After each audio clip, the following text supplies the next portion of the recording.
या ठिकाणी मनोज जरांगे पाटलाच्या नाकातून रक्त निघाल्यानंतर महाराष्ट्रातील असंख्य तरुणांनी काही नवस वगैरे बोलले होते.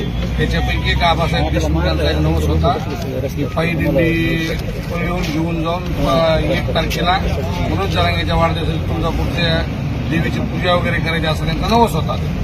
या नवस जात असताना सर्व जसं दत्ताभाऊंनी सांगितलं महापुरुषांना सगळ्यांना अभिवादन करून निघायला रॅलीला जाणीवपूर्वक कुठं खोडसाळपणानं एखाद्या तरुणाला अडवायचं आणि त्याला मारायचं.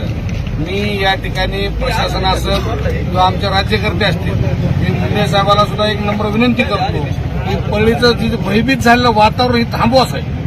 हे कुणासाठीही बरं नाही, या गावासाठी बरं नाही, या शहरासाठी बरं नाही, या मतदारसंघासाठी बरं नाही किंवा तुमच्यासाठी सुद्धा ही वातावरण बरं नाही. शेवटी माणसं जगत असताना वाढत असताना रोज राजकारण करण्यात काही मजा नाही आणि राजकारणच करायचं असेल तर तुम्हाला ह्याच लोकांनी निवडून दिलं.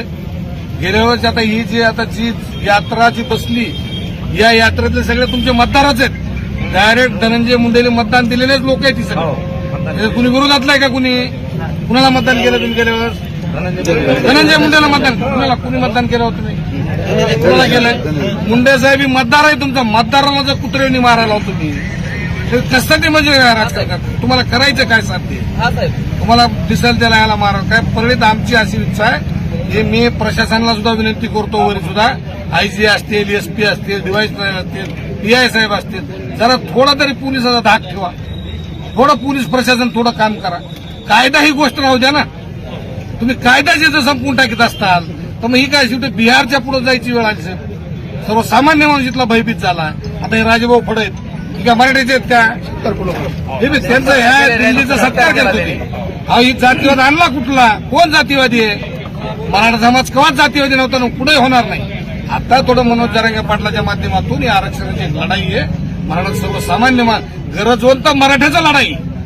सर्वसामान्य माणूस ज्या माणसावर पडलेत, कामधंदा नाही, उद्ध्वस्त झालेत, कुटुंब बेचिराग झालेत, कुणाला ही नाही, तो वर्ग या ठिकाणी एक लढ्यामध्ये आलाय आणि योगावून आरक्षण भेटलंय.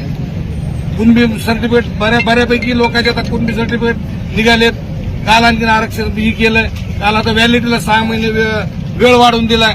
प्रत्येक माणसाला काय आनंद वाटतं वाचायला काहीतरी एक घटना घडायल्यात. त्याला समाजाच्या मुलाबाळाला नोकऱ्या लागतात. अहो मराठ्याचे गावागावात 100, 150, 200 पोरं आहेत त्यांचे लग्न होईना गेले. नोकरी नाही, कामधंदा नाही, काही नाही. मिस्टर डीसी इकडे ही ती सगळं वाह्यात टीम सगळ्या निर्माण झाल्यात.